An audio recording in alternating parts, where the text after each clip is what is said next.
What is going on, guys? I want to rattle off a few things in the Thanksgiving spirit about Games Workshop that I am thankful for. So, as you may have seen on a few of my latest videos, I am pretty much down on their games. I'm not really playing them. I don't have a lot of interest in buying their products as far as their games go. So I just want to share a few things I really do like about them. We're going to start with some paints. A couple big winners here. Number one, Drag Yellow. Actually, this will be third place here. Drag Yellow coming in at number 3.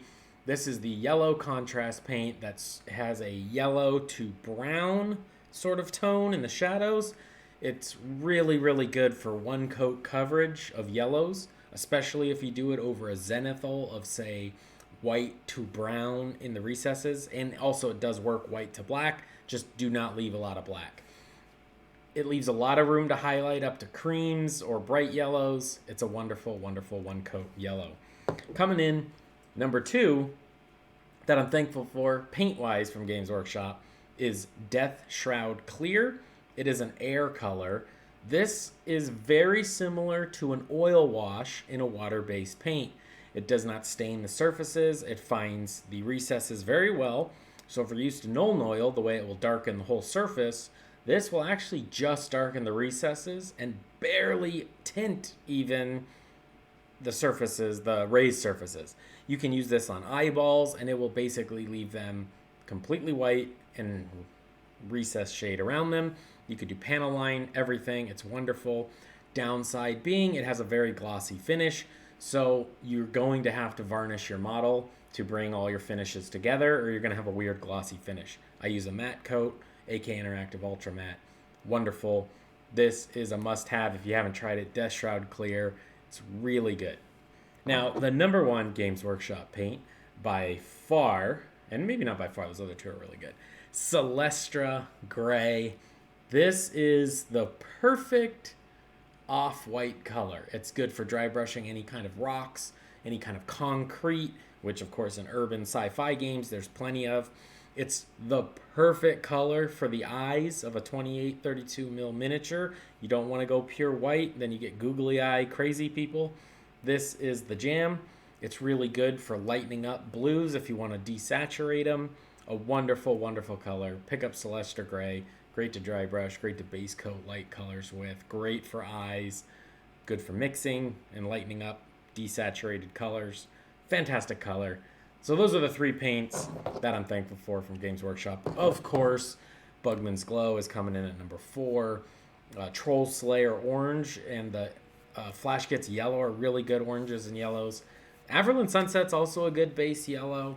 And, you know, all your contrast paints, all your washes, your Nuln Oils, your Agrax, your Reichland. Wonderful.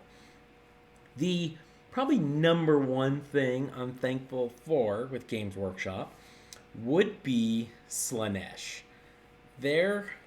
And I'm saying their vision of this particular Chaos God, I feel is very unique, very capturing, and it's such a cool aesthetic. To me, maybe it's not your favorite Chaos God, but to me it's by far the best one.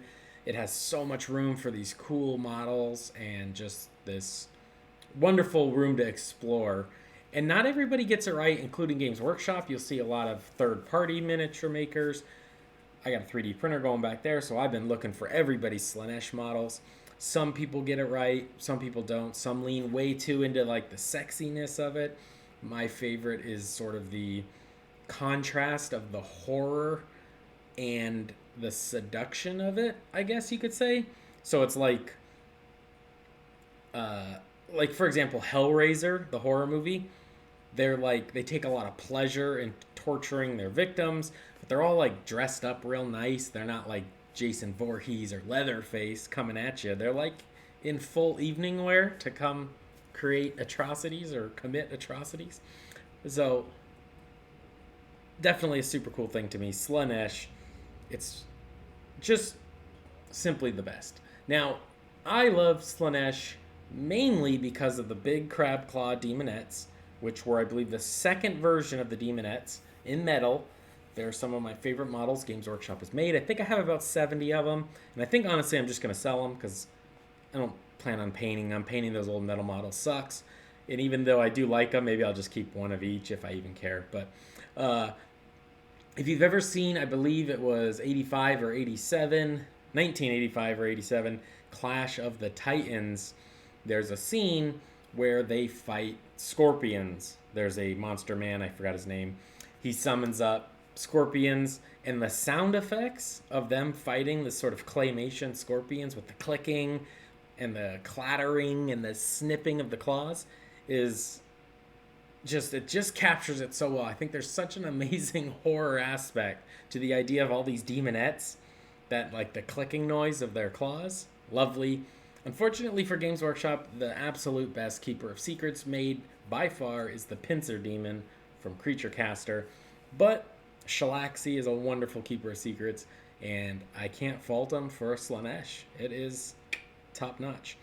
Another thing I am thankful for in Games Workshop would be Necromunda. Necromunda captures so much that a lot of people are waiting for like 40K movies, and you got like Starship Troopers or what's the space one? Event Horizon, I think it's called.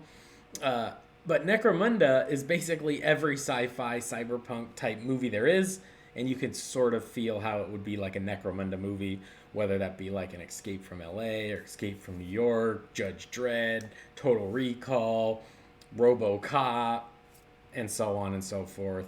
Demolition Man. Basically, if it's sci-fi action, it's Necromunda.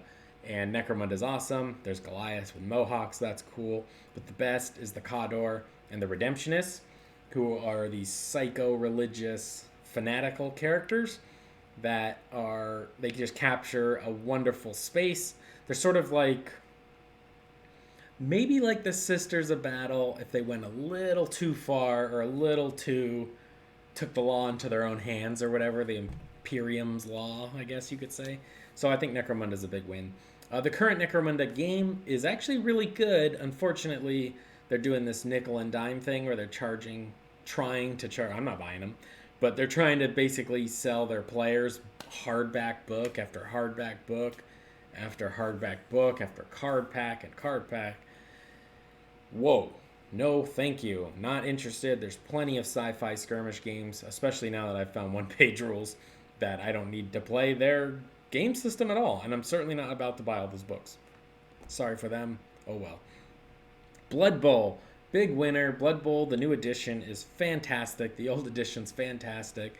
There's a new Dungeon Bowl coming out. I'm sure one of us in the group will probably pick it up at some point. It's fun to play Dungeon Bowl from time to time.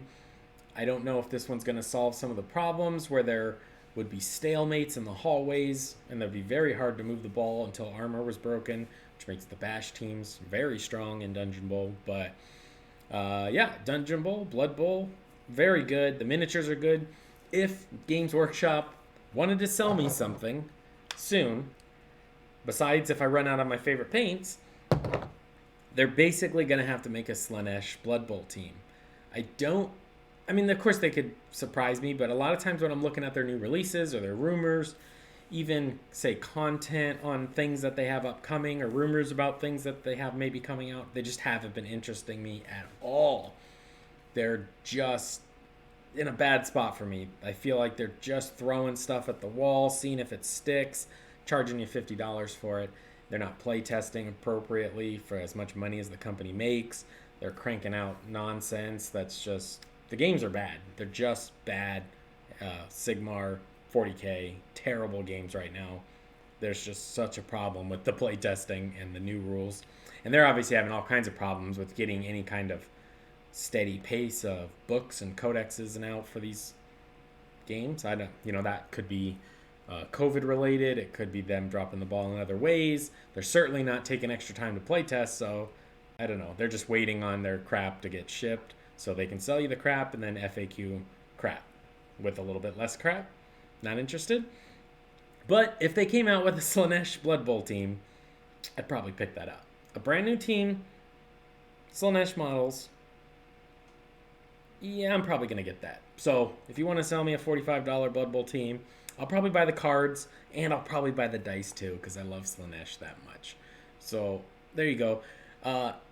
Another thing I'm grateful for is just the fact that their games are popular and it is fun to, the models are nice, the rules not that nice.